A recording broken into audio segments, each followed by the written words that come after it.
Welcome to this fourth day of intense course of media literacy for students. This is a 12 sessions program which is running into 8 hours, and this we started on Monday, this Monday. And today is the fourth day, and on different days we are having sessions on different topics, different issues, and these sessions are being taken by resource persons of the two institutions who have joined hands to organize this program, that is Adamas University, Kolkata, and Delhi Metropolitan Education, Noida. So the whole objective of starting this course is to create awareness among the young lots with regard to media. So that is how we have called it media literacy. But then this media literacy is focused, keeping in view the present day scenario. Since the time this social media has expanded, we have been facing problem of the sharing of information which is not correct, which we call disinformation or misinformation.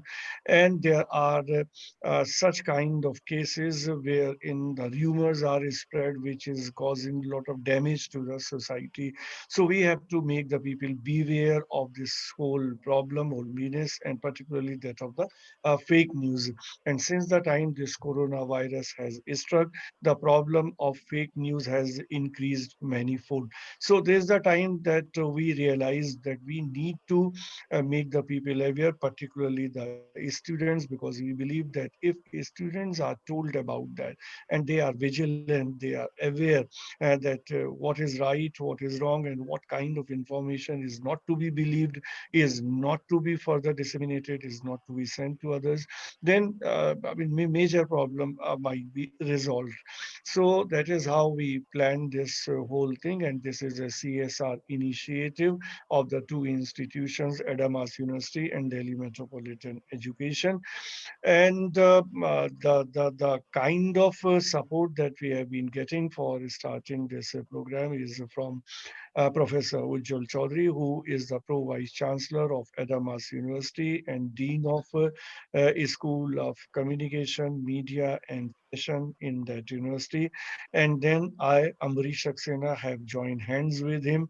I'm the Dean in DME Media School, Delhi Metropolitan Education. So we too have joined hands to launch this program. And with us to our support, we have Dr. Asha Singh from Adamas University, who is Associate Professor there in the School of Communication, Media and Fashion, and Ms. Yashasrika Yadav, who is Assistant Professor in DME Media School, Delhi Metropolitan Education.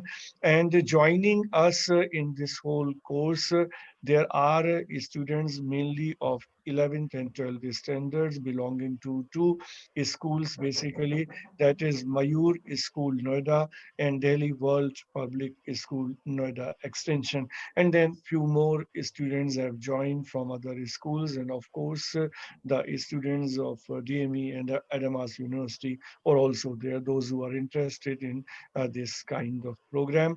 And today we have Dr. Sharmila Kayal with us, who will be taking today's session. So I welcome all, and then I hand it over to Dr. Asha Singh.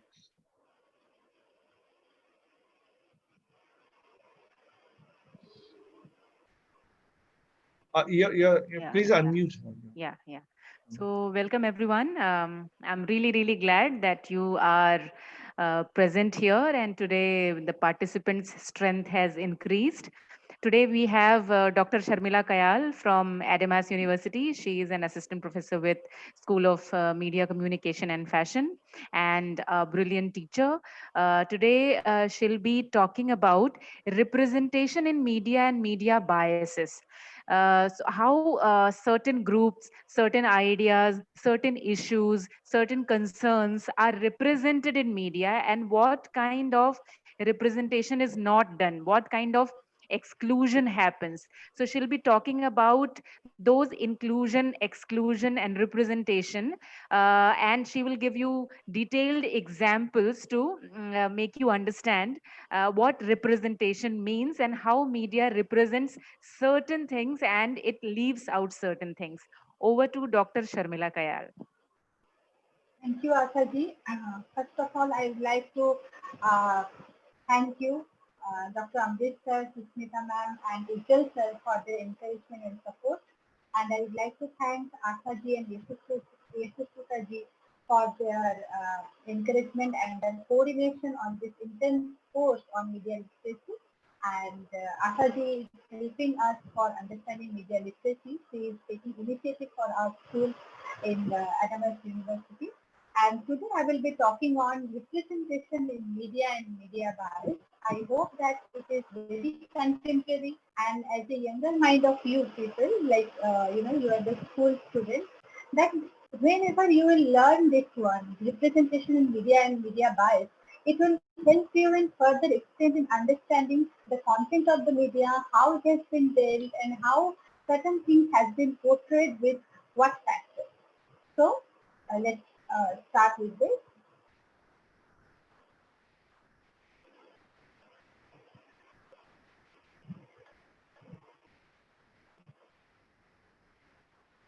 So first one is that comes to our mind is what is media representation? So media representations are the ways in which the media portrays particular groups, communities, experiences, ideas or topics from a particular ideological or value perspective. So we can say here that it is the construction of the media which portrays the one side of the reality. So if we compare the world into the, one reality of it, the reality has been not shown directly to the public. Sharmila, The construction, yeah. sorry to interrupt you, but we are unable to see your screen. Can you share your screen or your PPT? Yeah, I had shared and it No, was ma'am. visible only. No, Okay. ma'am. Again, Yes, ma'am. okay. Yes. Again, I'm Thank you.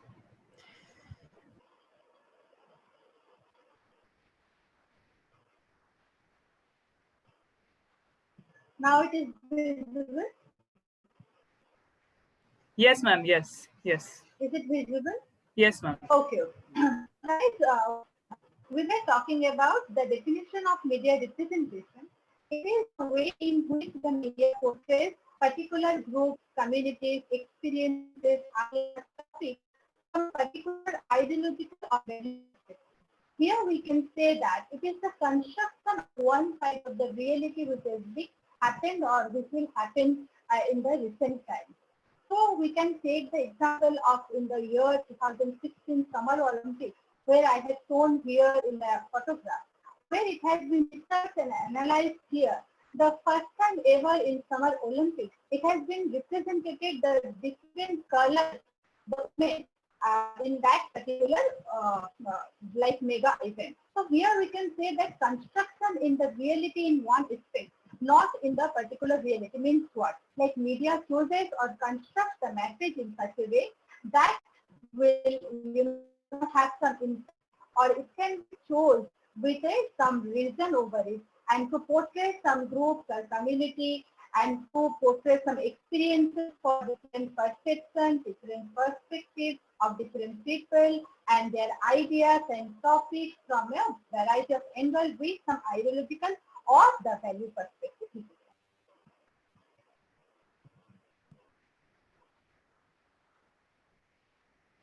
So here, the Gender and Education Association 2020 conducted one research, and they have found out, the gender inequality and where the emancipation or the role of the men and women here in the dominant media. So they have, got the result of the gender inequality exists in print, television, and online across all media outlets and in all news topics. And 1% only constitutes women as being portrayed and the part of the dominant media representation, and 64% of men are being the dominant media portrayed and representation can happen here, and 0.5% are the unknown. What does representation in the media really mean? So the basic definition of representation in the media is simply how media such as like now you have, know what Sharmila is ma'am. media literacy, what is media in communication. Yes, ma'am. Sharmila ma'am, I was Hello. thinking of hello, Sharmila ma'am, because there is a lot of disturbance in the Yes, yes, yes. audio. I thought I'll share PPT from my Okay. end so that your audio is fine, because maybe it's making it really heavy. So should I share my share this PPT from my? Okay, okay, okay, Okay, okay. okay. So you can stop sharing and I'll share the screen from Yeah, here. yeah.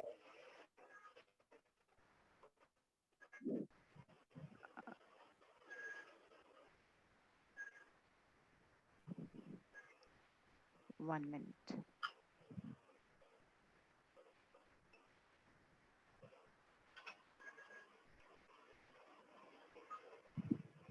Sharmila ma'am. Okay.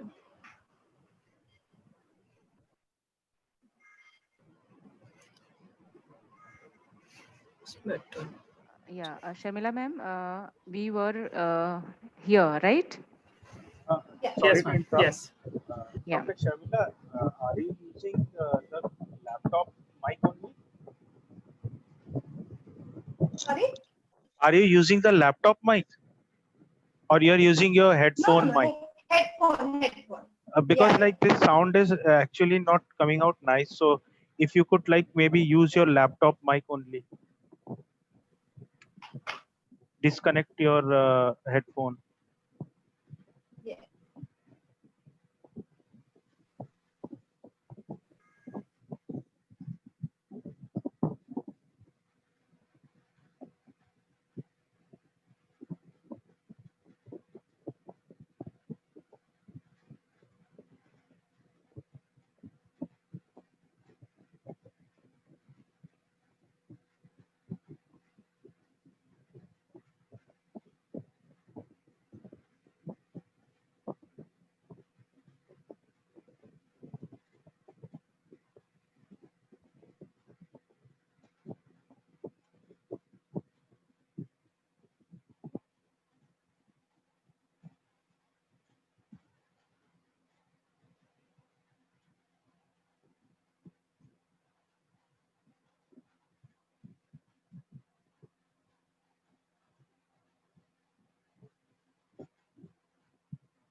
Hello, am I Yeah, audible? yeah, much better, very clear. Okay. Thank you so much. So Asaji, can you go to the first slide? Was it really understandable? Or shall I have to start from the beginning? What do you think, Yashashvika? Should Ma'am, we I start think from? we should start from the beginning only. ma'am. Okay, okay, Sharmila ji, शुरू से करते हैं. Okay. So first of all, sorry for the technical glitches. And I would like to thank Ujjwal sir, Susmita ma'am, and Amrish sir for their encouragement and support. Second, I would like to thank Asaji and Yashasvika ji for their coordination here in this intense course for media literacy. And today, I will be talking on representation in media and media bias, which I think that it is necessary for the students to understand the concept and how media portrays and how media chooses to represent certain issues, certain groups, community, and gender, all these things. So let's go further. So here, media representation means what? Media representations are the ways in which the media portrays particular groups, communities, experiences, ideas, or topics from a particular ideological or value perspective. Here we can say that it is the construction of the media that it chosen and it represents the one-sided So here we can say that media representation can be of positive way or negative way. Here, the first time in the Summer Olympics, we can say that it has been highlighted the concept of the representation of women with color. And that's why the research has been done and many researcher has been gone through the media representation on the perspective of Summer Olympics, where it has been the media has emphasized the concept of the color of women and their participation in the many events in that particular Olympic Games. Next slide, please. So here I have gone through the research of Gender and Education Association in this year only, 2020. They have finished up their research where they have shown that men dominate the media most. So here, gender inequality exists in print, television, and online across all media outlets. So my dear students, you must have understood the concept of media outlets because first the session started with what is media literacy. Then you got to know about what is media and communication, conventional media, traditional media, new media, and the social media, all these things. So here gender inequality or the representation of the media varies from the different outlets of media. So here we can see that what we can see here that 63.4 represented by the media by men only, where women represented media only 36.1% and 0.5% are the other genders. So what does representation really mean? So their basic definition of representation in the media is simply how media such as television, film, books portray certain types of people or communities. So there are four number of groups who are underrepresented in most Western media. They include, or which includes not only the Western media but media across the world, I can say. They include women, people of color, LGBTQA+ people, people with a range of body shapes, types, and people with non-Christian religions, the Muslims or Hindu, whatever it is, and differently abled people. So there has been a steady increase of diversity in media, but the progress has been long and very slow. So we will be looking into the concept of how it has been done. Next slide, please.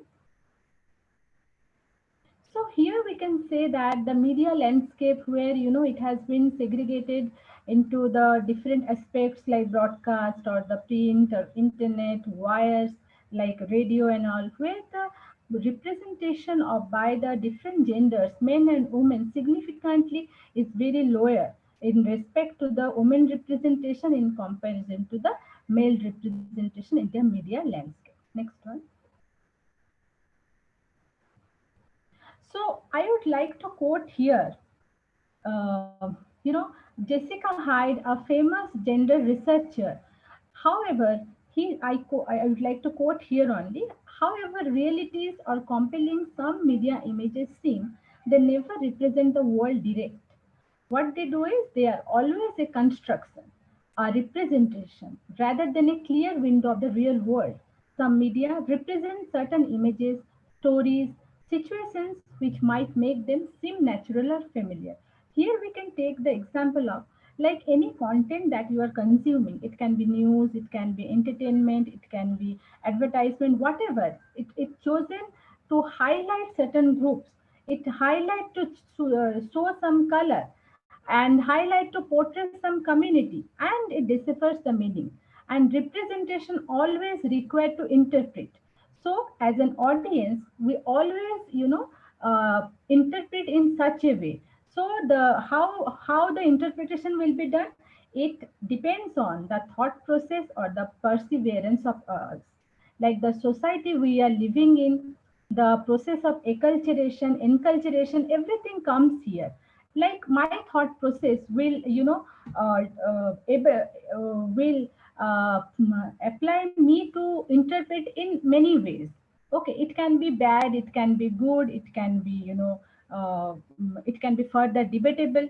So my thought process, my understanding, and my perseverance will help me to construct those representations, will help me to interpret those advertisements or the content which I have going through. Like as you are consuming many content or any news you are seeing, so how far it is believable, how far it is credible, or how far you do not like it.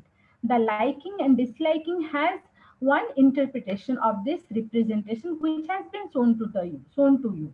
So it can be of many ways, like through books you are reading the story, or fiction, non-fiction, the cinema you have, consuming, the advertisement you are going through, and the, anything which is, coming to you, it represents something. So the interpretation will be based on the people, or based on someone's understanding, perseverance. Okay, next slide, please.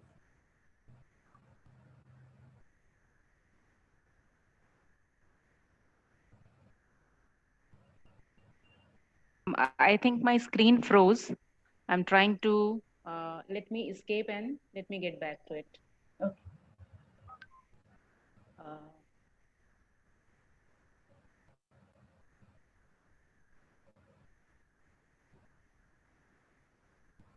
Let me stop sharing and then share again because my screen froze. Uh,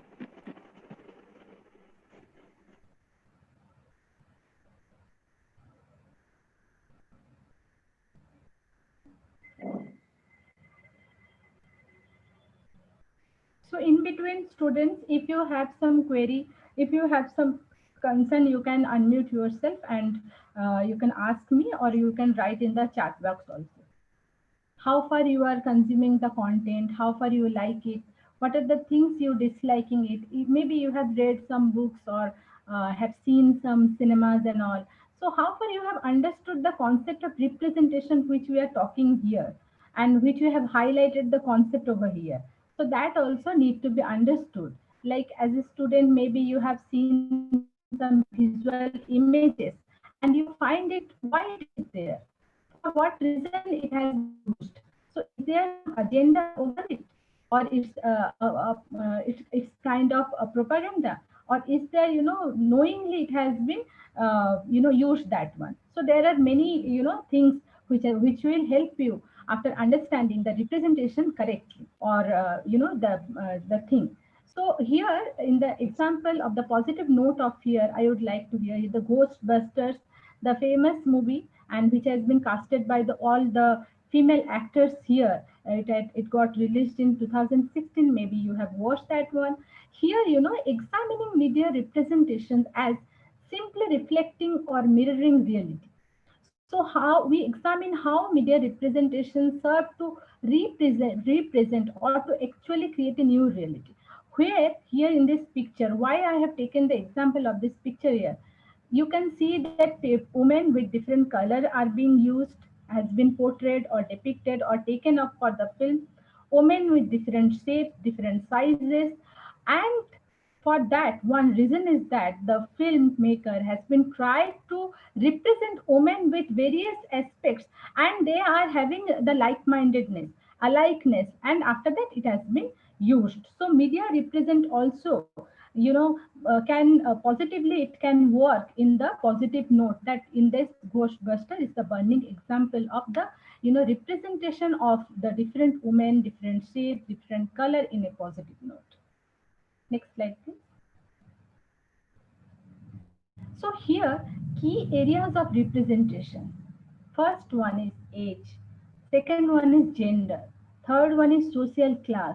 Then ability and disability, ethnicity, regional identity, and sexuality. Here you can say, and you would have seen that age, the factor, if we would take it on. So how far, in the film or the soap opera or in the news, or how the age, comes with the maturity which has been shown to us. Like the kid, like 12 to 14 years, has been shown to us very, rigid, don't obey the parents, like that. And the younger child, who will be the rebellious one, the teenager, the adolescent, or the teen, and the above 50 years or the elderly people, always the matured thing which is stereotypically represented and portrayed to us. So we have read many books and all, the gender role here, male and female with their masculinity, femininity, how far it has been portrayed. Like Rani, Jhansi ki Rani, which is called the masculinity, वीर झांसी वो तो मर्दानी, वो तो झांसी वाली रानी थी. So that one, Jhansi Ki Rani with masculinity has been portrayed and represented many, many forms, and how we have to, like in third gender, how it has been represented in cinema, third gender, how it has been represented in advertisement, that we wanted to see, and how it has been taken up the issue in a positive note, in a negative note. We are experiencing all these factors everywhere in every aspect of the media. Social class always,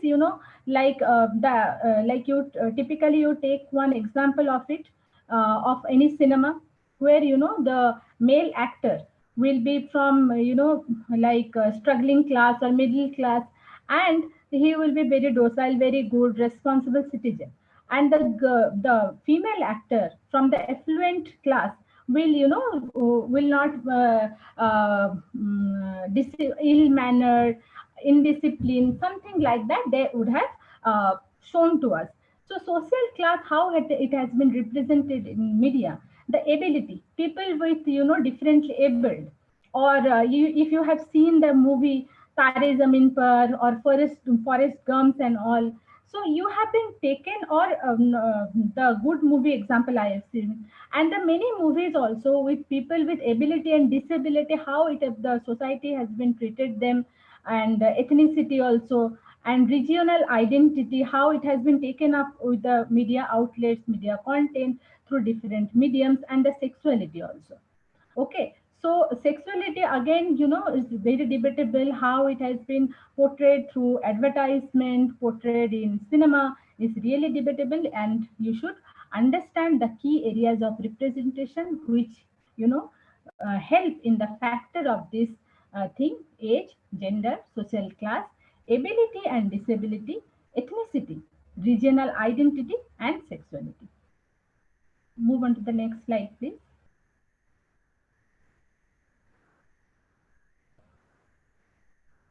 Today, I'm facing a lot of crisis related to this. It's not moving if I keep it still for a long time. Can it be forward to anyone else? Swati, are you around? Let me reshare it.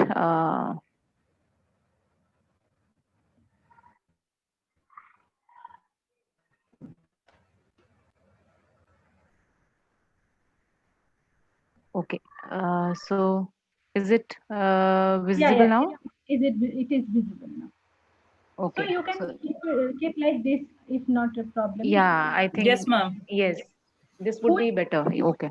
Asaji, full screen, I think it is creating a problem. See, when Yeah. I full screen, it was not moving properly. Right. Let us keep it like this. Okay. Yeah.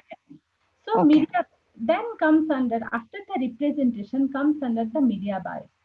So media bias is the bias or perceived bias of the journalists and new producers within the mass media in the selection of many events and stories that are reported, and how they are covered, how they are reported, how they have taken up the issue, and how it has been presented to the readers, viewers, and the people who are consuming it. So there are a number of national and international watchdog groups that report on bias of the media, picking up the story, making up the story, and they say that the bias of the media is like you choose the content for certain reason. Why you have chosen this content over another thing? So let me give one example, quick example of here, when many things happening in India, where in the recent pandemic or the crisis, the media was busy in portraying or highlighting the issue of SSR murder mystery, whether it is murder or the these drugs and all these things. Then comes under the scenario of Kangana Ranawat comes to Mumbai, and all these things are there. But the real issue, how it has been reflected, and the the real researchers of the media, or the stalwarts or the practitioners of the media, has raised the issue that media is getting biased, and it was like selecting the news in such a way that it will highlight, or unnecessary it will trigger up, and without not with not focusing the real issue, which should be, taken up and shown to the public. Okay. Ashaji, next slide. So here, in order to understand media biases, so we can say that different types of media bias are here. So a systematic distortion of the relationship between a treatment, risk factor, or exposure and clinical outcomes is denoted by the term bias. So first one we will understand about confirmation bias. It occurs when the person performing the data analysis wants to prove a predetermined assumption. Suppose when I am going to pick up the story, or I am going to report the story from the ground I have reached, I have some bias on my mind. Okay, this only I am going to highlight. This I am going to only take up. That is confirmation bias. Then selection bias, in that particular scenario, which things I am getting, which subject I am selecting, and I am outlining it. So it can be overfitting or underfitting or confounding. So biases can be innate or learned. People may develop biases for or against an individual, a group, or a belief. So in science and engineering, a bias is a systematic error. But in the media context, when you go for picking up some the estimation or the point when you are going to report, the media is going for choosing what has happened in there, and you learn to to develop your perseverance, your selection. No, I do not like it means I will not highlight that story. I like it means I would like to focus on there. I will scream, I will shout, and I will prove that my perception is right, and I will show it to the audience or the viewers like that. So there we can know that that is confirmation bias. It can be happen in the selection, and it can be called as overfitting or underfitting. Both are comes under the confounding. Next one, ma'am. So here, generally after understanding this, confirmation biases, selection, outlining, other than that, there are 11 types of media biases are here generally. First one is spin. Then after that, we will discuss it one by one. Next slide, please. So what is spin bias? Spin is a type of media bias that means vague, dramatic, or sensational language it will use in their new package of the, it can be in entertainment, it can be information, it can be news, or it can be anything. So when journalists put a spin on a story, they stray from objective, measurable facts. Spin is a form of media bias that clouds a reader's view, preventing them from getting a precise take on what happened. They will not tell you that okay, something is happened for this reason. They will give the one-sided perspective with vague words. So example of words, phrases, we can take the example of latest in a string of, major, turn up the heat, critical, decrying, offend, turn talk. To steer emotions, reports often include colored, dramatic, or sensational words as a substitute for the word said. For example, for the word said, it can be mocked, raised, bragged, fumed. So here I have taken the the leading business insider here, President Donald Trump, yeah, underline it is gloated over mass layoffs. So you can understand how the vague word also impacts the audience, impacts the readers, impacts the viewers in such a way that they will not, got to know the real happenings which has been there. The choose of the vague word also can, distorts the whole meaning or whole event which has been actually happened. Next slide, please. Then second one is unsubstantiated claims. Here, it means journalists sometimes make claims in their reporting without including evidence to back them up. Okay, from the sources, it has been, observed. And first time my channel is being covering up, and we are reaching to you for the first time.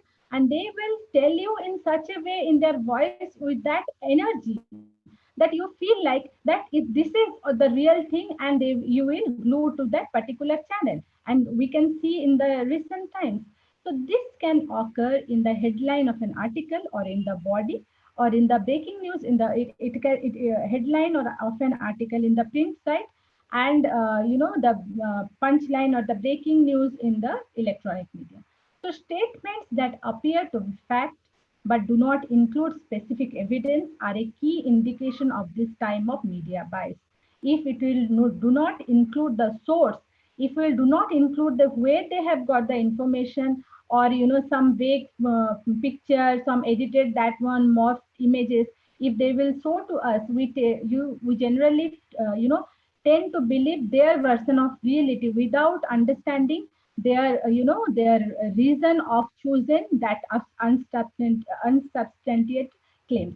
So sometimes websites or media outlets, in the new media online, you can come up through different websites or media outlets that totally made up the story, and they have put there in their online thing. So it can comes under the fake content of the news. So here I have given the example of, in this media bias instance, the Daily Wire.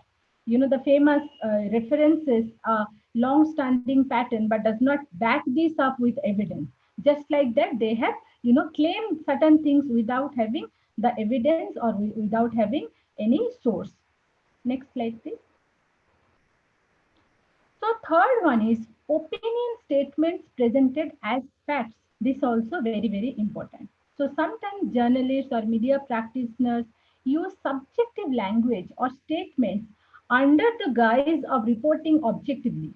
Even when a media outlet presents an article as a factual and objective news piece, it may employ subjective statements or language. So what is a subjective language? So it is one that based on the personal opinion, assumption, belief, taste. ऐसा लग रहा है, ऐसा प्रतीत हो रहा है. They will use that kind of statement. And taste, जान पड़ रहा है, preferences, interpretation. It reflects how the writer views reality, what they presuppose to be the truth. So words that signal subjective statements, you can get to know it. Good, better, or best is considered to be seemingly extreme, may mean that, could, and apparently. Okay. So, here I have the Vox News, like the EPA is lifting greenhouse gas limits on coal plants in the subheading. The latest proposal won't stop the steady decline of the coal industry. Subjective one. Okay. Next slide, please.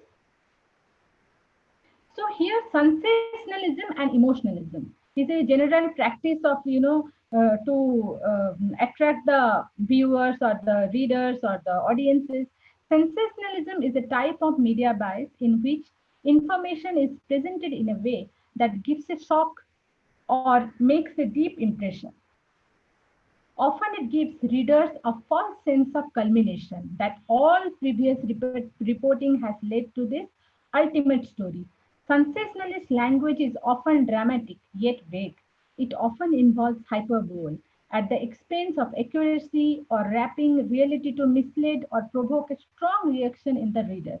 So words can come under this are shocking, remarkable, rips, chaotic, lashed out, onslaught, scratching, slow down, explosive slams. Here the BBC News also, we can uses sensationalism in the form of hyperbole, as the election is unlikely to involve bloodshed in the literal sense. Here you can see the slide, and it is November. It's going to be a bloodbath. What does that mean? The BBC also creating the sensationalism or emotionalism to the readers and the viewers.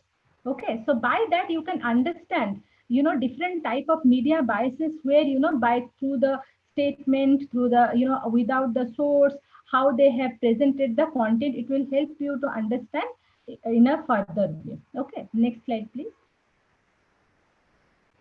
Here, mudslinging ad hominem means mudslinging is a type of media bias when unfair or insulting things are said about someone in order to damage their reputation. Similarly, ad hominem, Latin for to the person, it's called hominem, means to the person. It's a Latin word, it has been derived from Latin word. Attacks are attacks on a person's motive or character traits instead of the content of their argument or idea. So, dear student, you have seen here, like in a open panel discussion where different people will be jointly together for discussing one issue or the ongoing contemporary happenings or the debating. Instead of debating with the pros and cons, they will be putting stains for taking up their personal relation, personal thing, or personal likings. All these things they will be dragged into, and they will shout like all these things. So that's called bias, unfair, insulting things which is not relevant and which is not required. If you have come for debate for the sake of making clear the phenomena or making clear the concept which has not been understood by the audience, not by shouting, not by referring the personal traits of the people who has come in that. So ad hominem attacks can be used overtly or as a way to subtly discredit someone without having the engage with their argument. When we try to argue, when the person fail to do so, so they will try to use mudslinging or ad hominem for their own benefit. Here in the reason I have given the example, New York Times, a reason editor calls the New York Times columnist a snowflake after the columnist emailed a professor, uh, and his like provost to complain about a tweet calling him a dead bug. So bed bug, sorry. So this is the time, like New York Times also emailed a professor to complain about a mean tweet. So is it necessary? Sometimes it comes to our mind. And as a emerging media literate students, you can now, after these things, after this phenomenon, you can correlate with the content which you are going through. It can be newspaper, it can be like serial, it can be cinema, it can be anywhere like Facebook, Twitter, Instagram, whatever. Visual also comes under this also. Next slide, please. So next one is mind reading. So mind reading is a type of media bias that occurs in journalism when a writer assumes they know what another person thinks, or thinks that the way they see the world reflects the way the world really is. If they try to understand what is going to happen or what is in their mind, so they will try to trick onto that. So how do you know that Obama doesn't have here in the National Review the highlighted thing? You can read that one. Here the highlighted, but there is no passion behind these activities and all. Here the question is, how do we know that Obama doesn't have passion or sense of purpose? Here the National Review writer assumes they know what is going on in Obama's head. Maybe someone is, giving something. They will speculate that he is not liking or liking it or not, or the society or the political party member, or it can be with celebrity or the audience also. Audience is going to love that one, so we will choose that one to show them, to feed them the news whatever they like. It is the mere speculation, and if they are correct, then they are successful. And many a times we try to give them a room to do it, and they are also become successful in doing so, the mind reading thing. Next slide, please. The next slide, please. Then next one is slant. So slant is a type of media bias that describes when journalists tell only part of a story, not whole thing of the story. So it can include the, you can say the cherry picking information or data to support one side or ignoring another perspective. Slant prevents readers from getting the full story and narrows the scope of our understanding. It means selection perception problem. Here in the Fox News, again, in the above example, Fox News notes that Representative Alexandra Ocasio-Cortez's policy proposals have received intense criticism. While this is true, it is only one side of the picture, as the Green New Deal was received well by other groups. Here you can say that maybe someone has, said something, and it has been, edited and recreated in such a way, and they will check the, cherry picking information. They will feed to the viewers, readers, and the other audiences. Okay, next one. Next one is flawed logic. Flawed logic or faulty reasoning is a way to misrepresent people's opinions or to arrive at conclusions that are not justified by the given evidence. Flawed logic can involve jumping to conclusions or arriving at a conclusion that doesn't follow from the premise. So Daily Wire case study we can take here. Here the Daily Wire interprets a video to draw conclusions that aren't clearly supported by the available evidence. So the video shows Melania did not extend her hand to shake, but it could be because Clinton was too far away to reach, or perhaps there was no particular reason at all. By jumping to conclusions that this amounted to a snub or was the result of bitterness instead of limitations of physical reality or some other reason, the Daily Wire is engaging in flawed logic. Here, in the recent example of when Prime Minister Narendra Modi gone to Middle East, and where he was walking, and the several ministers or the fellow other country ministers, they were in the far behind. So that this there was flawed logic, and it has been interpreted in such a way that everyone is admiring, and they are walking after the our India Prime Minister, and speculation of this political alliance or something like that. Okay, which is flawed logic. There is no absolute evidence, or there is no solid logic over the many any events are happening. Next slide, please. So next one is bias by omission.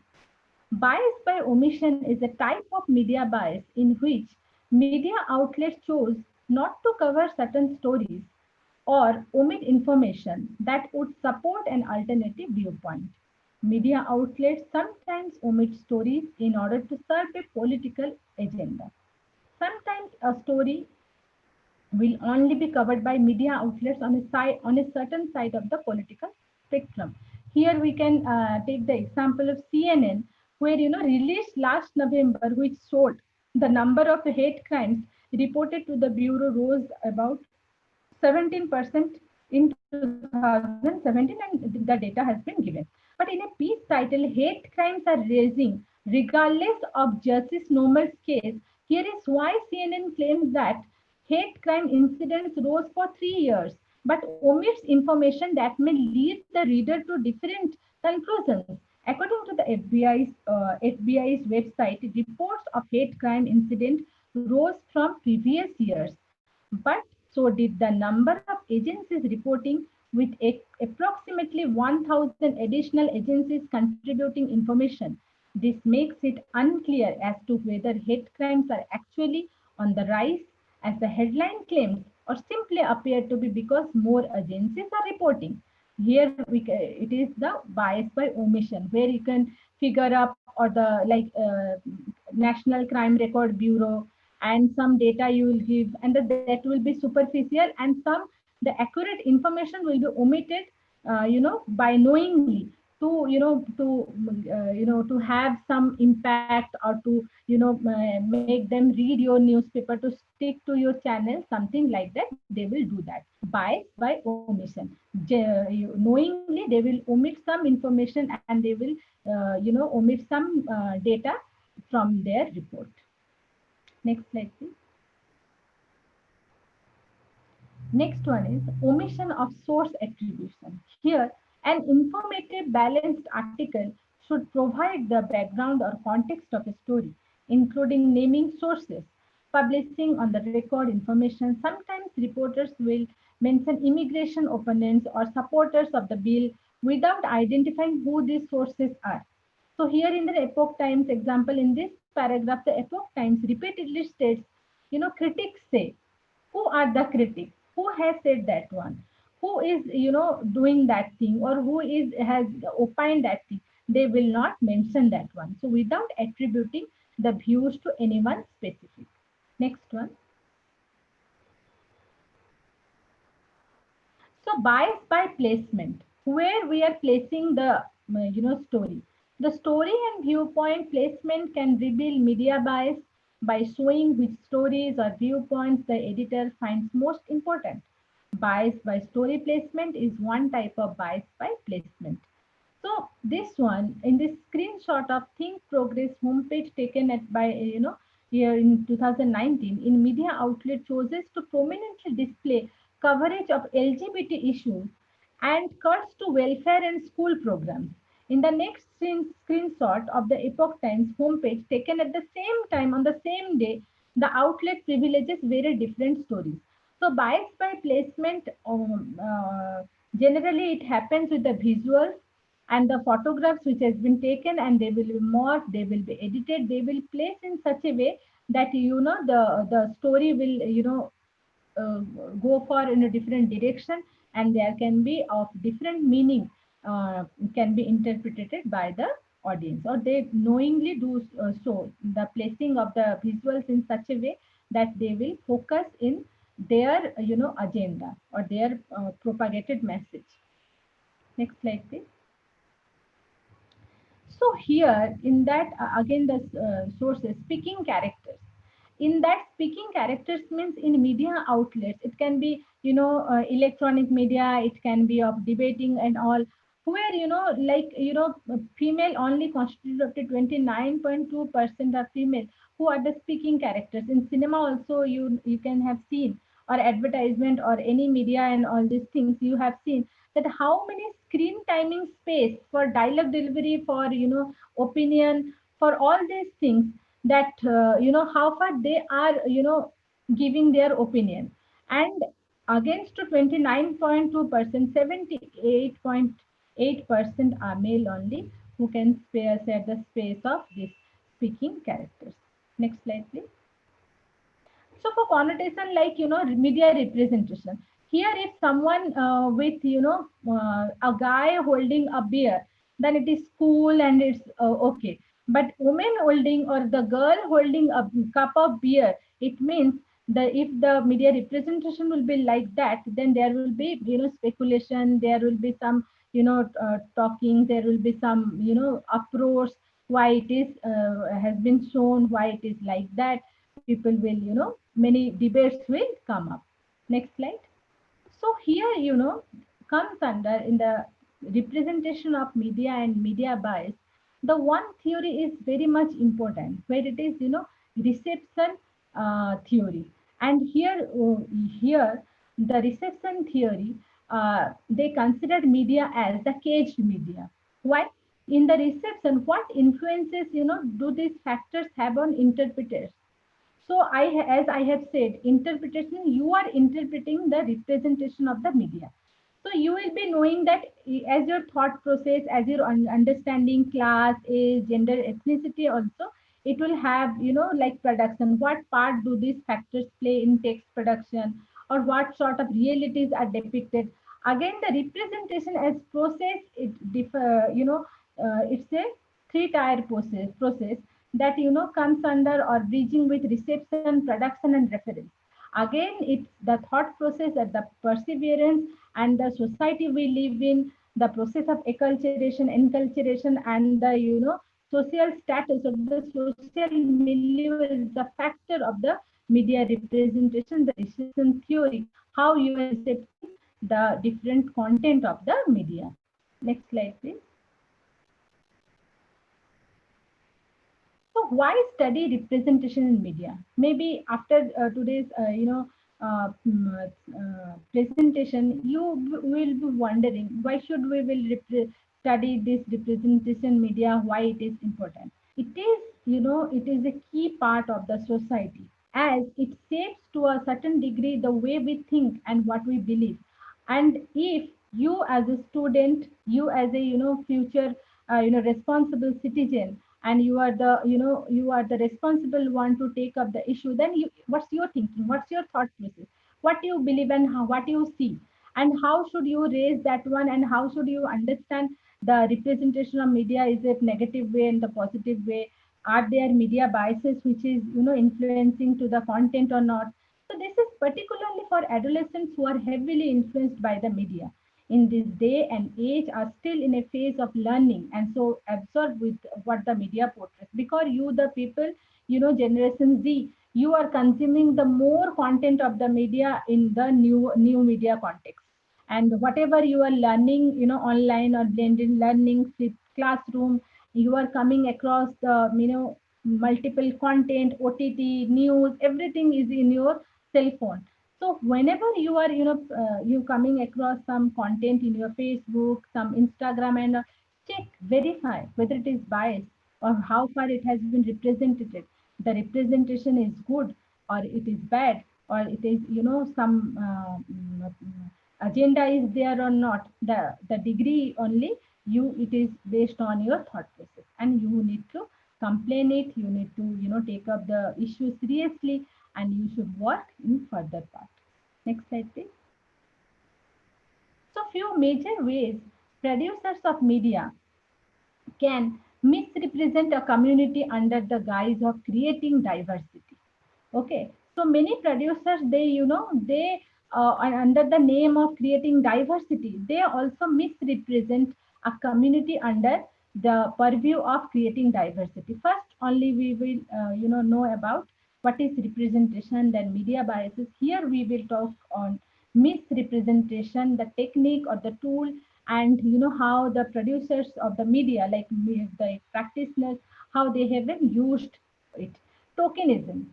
The term tokenism is when the inclusion of a minority or other underrepresented group is no more than a symbolic effort to make a story or environment seem equal or diverse. Suppose here, the concept of LGBTQ or the, any minor group, how it has been portrayed. Is it, like every time, like, tokenism, like if you happen to, Middle East people and all, there will be sheikhs and there will be practicing something rich people, and they will be, portraying in, very, regularly they underrepresented in a group, which is symbolic effort, that is called tokenism. Another one is typecasting. Typecasting means it, another way to misrepresent people is through stereotyping and typecasting, which are two concepts that are very closely related, but it is different from each other. Stereotyping means can be seen in media through the assumptions of how a certain type of person is supposed to be due to their racial, ethnic, gender, sexual, or religious identity. Okay, sub stereotyping means women, like, with like who is religious, they will be wearing, this gajra, mala, sari, and there will be bindi. If not, they will be stereotypically, they will be gaon ki gori. We know the two choti will be there, and there will be lehenga. They will be, very shy, submissive kind of thing. So stereotypically, they represent a certain group, or it can be like any community or religious. So typecasting means, which generally refers specifically to actors, is when a person is repeatedly assigned. Okay, like, the same type of role due to the success with that role in the past, or because they look like a specific stereotype. Like, Amresh Puri, or that, Shakal, that bald one will be very ferocious and all, and they will be, or Johnny Liver. If they, some attributes of their face, they will be comedy and all. They will getting that kind of role, many times, repeated times. So Johnny Liver is known for the comedy. The Amresh Puri and the Sakal is known for their negative character. That is called typecasting. Like one cast, typically they are, assigned and repeatedly assigned for doing so. And stereotypically means one phenomena which we perceive in our society, and we put that one. It can be like if you put the South Indian people, like, the Chennai Express, how badly, stereotypically they have been represented. The giant one, or the, having, like that, and their way they speak that thing. And whenever, you do the stereotypical representation, it is not true always.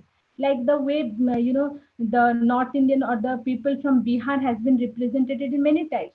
The way the say the things, or they focuses on all these things, which is not true. Okay, and it is called tokenism. stereotyping and typecasting. Next slide.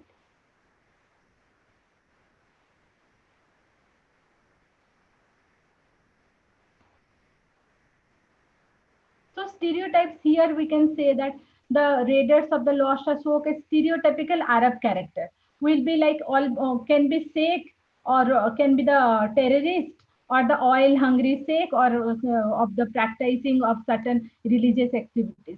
So they will positively or unrealistic or negative expectation and assumption, they are fall under this type of category. Next one. So here we can do the video analysis of this one. Here in that video analysis, if this is the example that I had chosen, but whenever you chose and whenever you go through any content in YouTube, there are lots of content, you go through that one, then you ask yourself who is represented in that particular video. Like, rebellious, how they have portrayed, how are they represented? Like if it is young couple, whether they represented as young, careless, free, somewhat stereotyped, or typecasted, or tokenism has happened. Next slide, please.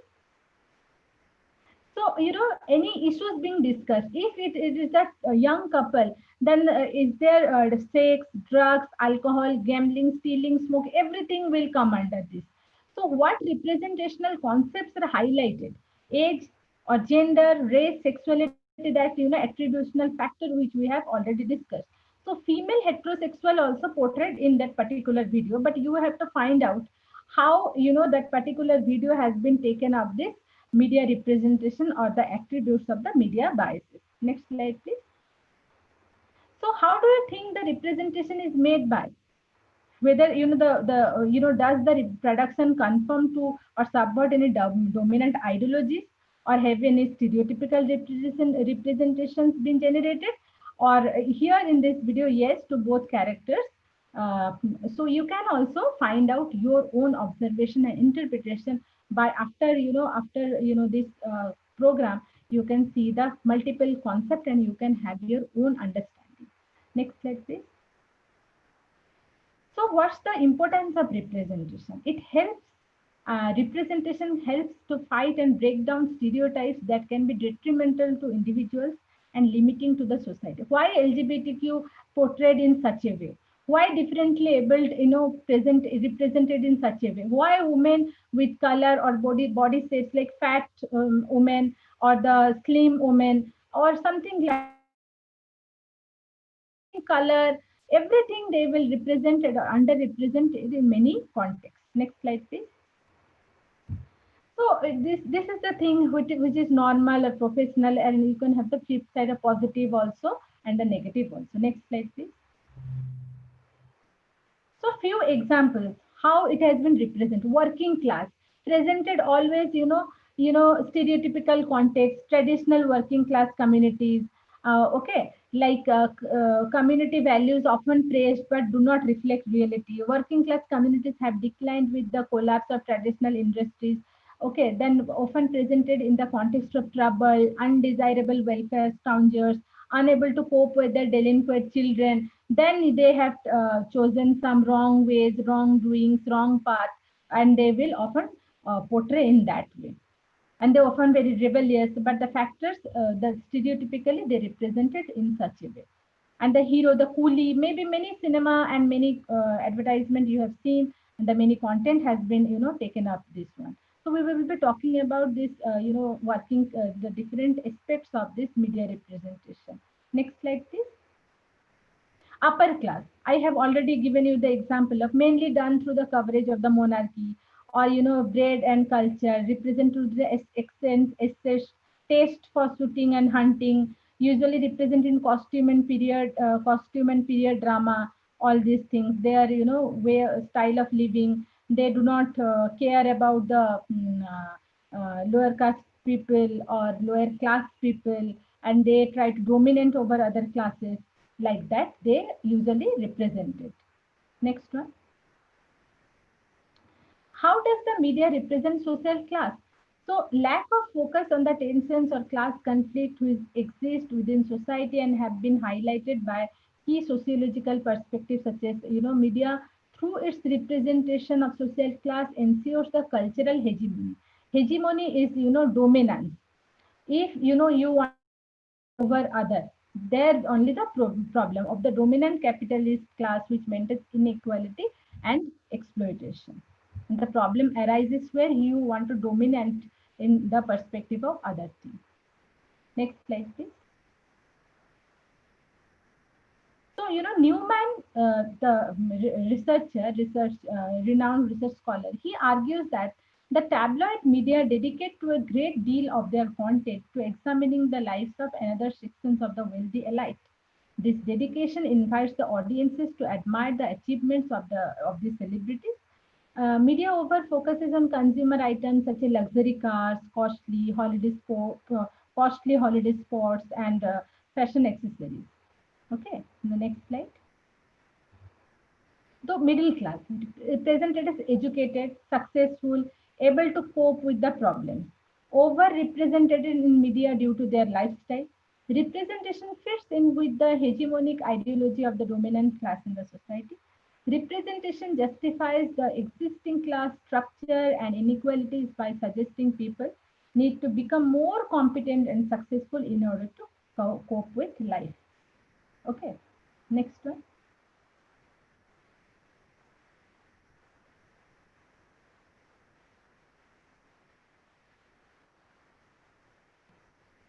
So here also representation of the middle class also, TV drama, soap operas, everywhere we have seen that one, and we have also discussed that one.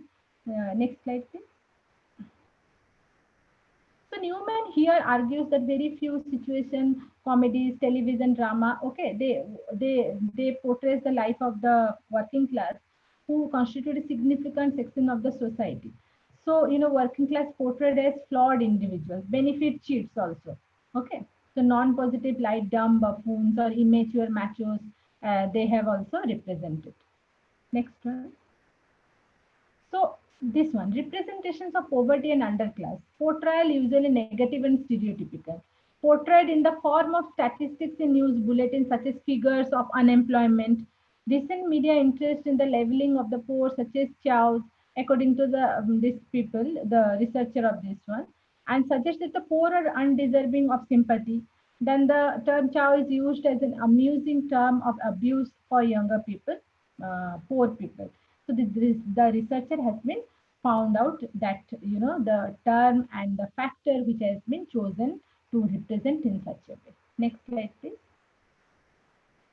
So here news literacy, you can see that news views and fact-checking resources, media biases. Here, most extreme left, there are the, factors, and, like it has been divided into most extreme left to most extreme right.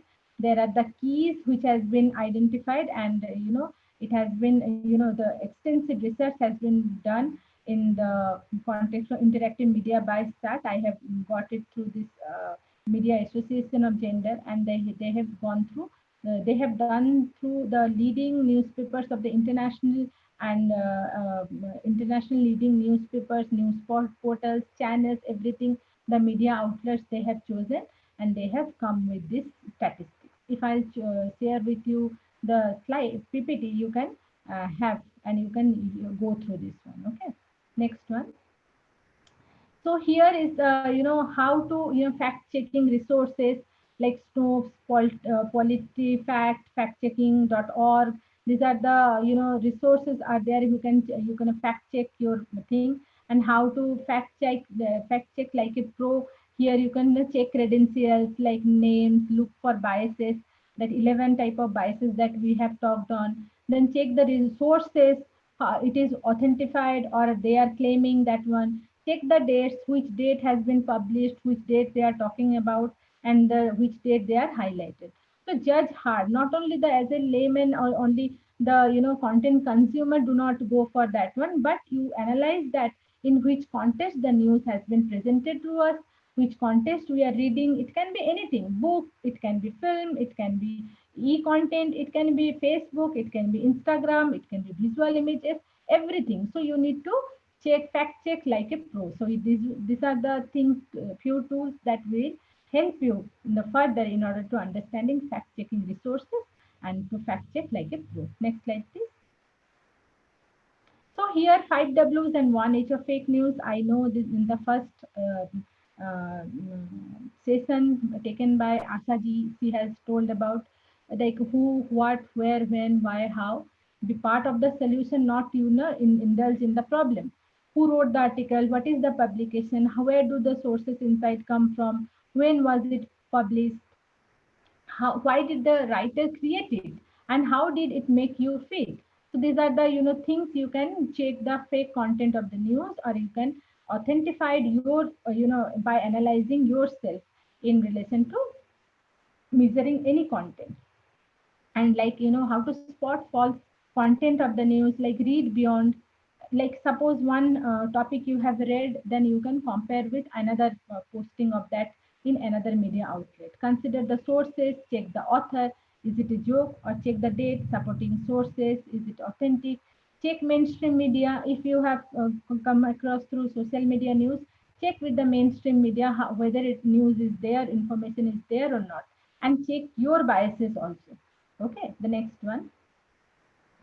So you are the generation Z, you can do many things. You are the socially active persons, and the multitaskers, entrepreneurs, educated, philanthropists, digital natives, interactive, tech savvy, less focused, cautious. So 10 attributes you are having, my dear student, like you, the generation Z. You are the multitasker and multi-performing kids. You are, you can do many things in combating the falsification claim and the fake content of the any news or the information or any content that you are consuming or going across or coming across. Next slide, please. So this is the useful links for you. You can read it as your own time. Okay. So there is a blog, there is a research article you can go through, and you can have further reading over it. Next slide. This one also. This is book or article. So any questions, feel free to ask. Okay. Next one. Any questions? Next. So activity for you. Yeah. Here, research of any of the classes for you. I have, find a YouTube or, content or Facebook or visual image or clip to analyze. How is your chosen class represented in your example? Suppose you have chosen, age of 15 to 19. How it has been represented in the context of mise en scene or camera shots, movements. What are the mise en scene are there? What are the different camera shots, movements, angles, composition, editing, and sound, or whether there are any media biases, any tokenism are there, any typecasting is there or not, any stereotyping is there or not. So you can further research on this, parameters which has been shown to you. Thank you all for your patient listening. If any questions, I would very happy, and we can further discuss on this. Let me check the chat box.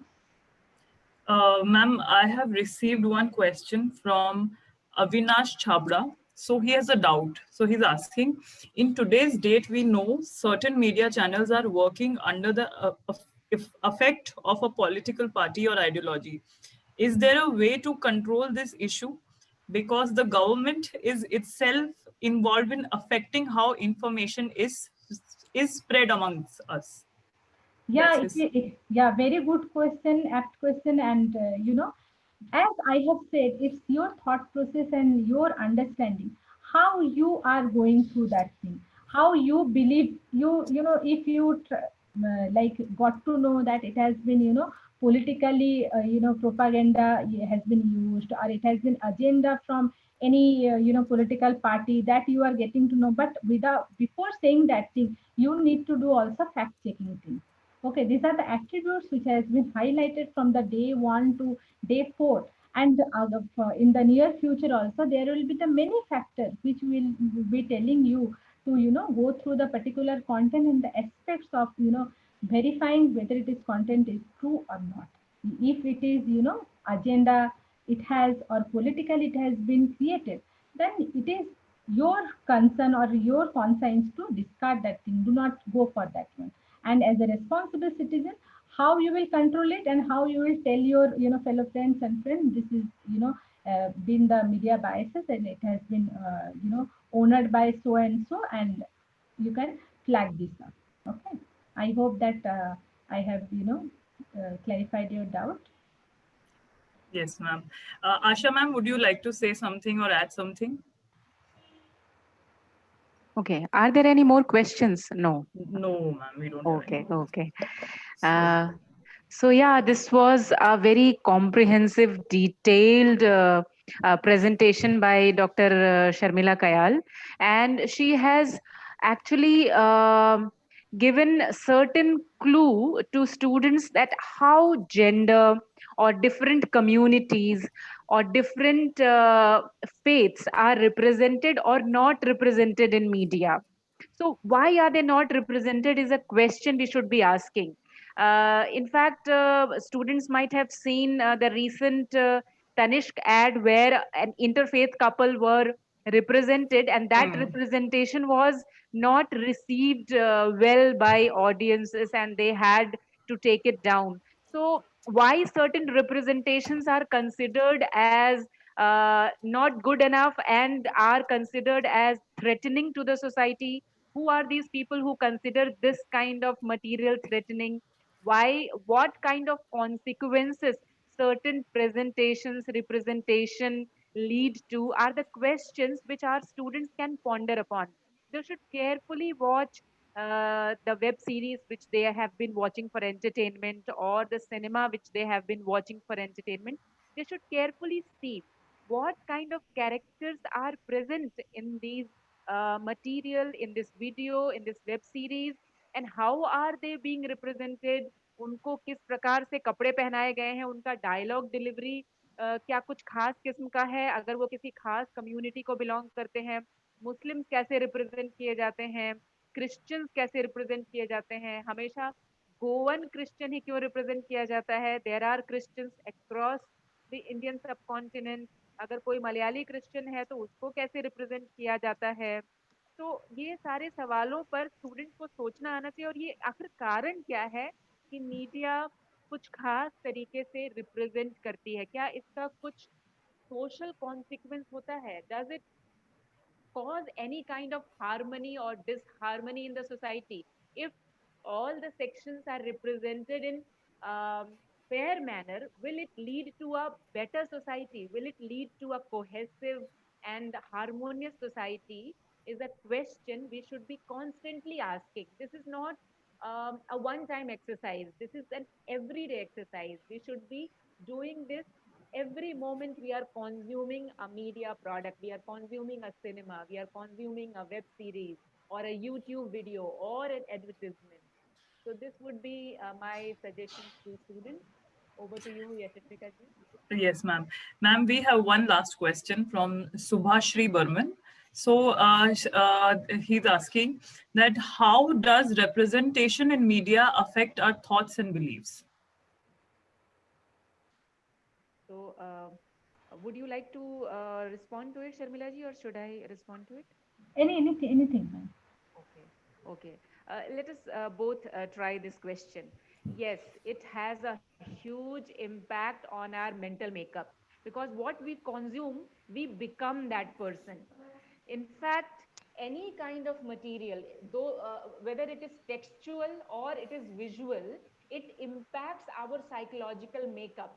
It creates biases among us.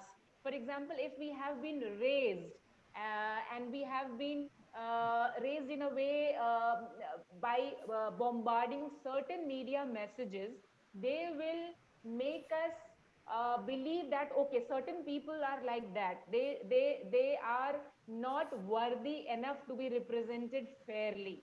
So we get all kind of biases nowadays through media representation, because we are consuming media all the time. It has huge impact on our psychological makeup, because uh, seeing is something which creates a cognitive effect on our mind. So this cognitive effect creates certain kind of thought processes and images on a daily basis, and we actually do not know how it has impacted over to us over a period of time. But one day when something happens, some mob lynching happens, we get to know, okay, this particular person was such a nice boy and he got engaged in mob lynching. Why that happened? Actually, that could have happened because of a WhatsApp forward, which is stereotyping certain communities. That could have happened because of certain representation in certain cinema, certain stereotypes, which have led to that kind of grave consequence. So yes, it has impact on our mental makeup and our cognition. Sharmila ma'am, would you like to add something to this? I strongly believe what Asaji has told. Yes, it affects us. We when we see that thing, certain aspects believe. We try to believe on that kind of reality. When the movie, the Hollywood movie, which has like it is made in the context of India, how it has been taken up the issue. You can take the example of Slumdog Millionaire, or you can take the example of Salam Bombay, the poverty, the despairedness, the problems with the prostitute and all, and how the everything will come under that purview of it, and how the Western people who do not come to India, who do not do not know anything about our culture, the way we live in, and all these things. Stereotypicality will be there in their mind, and they do they do think how they have seen it, they have consumed it. Okay, so for example, like we do not know, like in Africa and all, how they will show to us only the tribal people with this colored these things, and if you happen to go to South Africa, they are not like that. They are not primitive tribal. They not live also in the jungle. They are also mainstream people. They work for the MNCs. They are also well part of the ongoing practices in the contemporary society. Why we have chosen to highlight that kind of particular group, or fat people for funny, or the slim people also portrayed in such a way, or in the people of South India or North India, people from Bihar or people from Bengal also, how it has been taken up or how it has been represented. So age also, gender also, maturity, like age, like elderly people, they often represented in media as most matured one, but it is not like that. Age and maturity doesn't come with the the higher the elder you get to know. So I strongly agree with what Asaji has said, and there are many factors that you need to learn, relearn, and you further you can go deeper in the aspect of this representation, media biases, and the many other factors also. Okay, thank you, Sharmila ma'am. So today we discovered how different media forms alter our viewpoints through representation. Dr. Sharmila Kayal informed us about the bias by highlighting the famous quote, "Khoob ladi mardani, wo to jhansi wali rani thi." Why do we use the word mardani is the correct question that she asked. She informed us about various ways the media influences us, our bias through spin, unsubstantiated claims, opinion statements, and sensationalism. It was indeed a very insightful session, ma'am. I would like to thank Dr. Asha for her constant contribution and coordination for this course. Tomorrow, we will be unraveling critical thinking skills, wherein we will discuss about how not to consume news passively, but actively by sharpening critical thinking skills, encouraging skepticism, and source verification. The webinar will be conducted by me. I am Yashasvika Yadav, Assistant Professor, DMA Media School. Please come prepared with questions. That is the purpose of this course. So thank you. See you tomorrow. We would end with this now. Thank you so much. Thank you, Yashasvika ji and Asaji, for your own constant encouragement and support. Thank you, students, for being patient, for listening to my session. And I glad to receive few questions that has been asked. I hope that we have sufficed fully that you have consent and you have query. Thank you so much. Completely, ma'am. Thank you, ma'am. Thank you.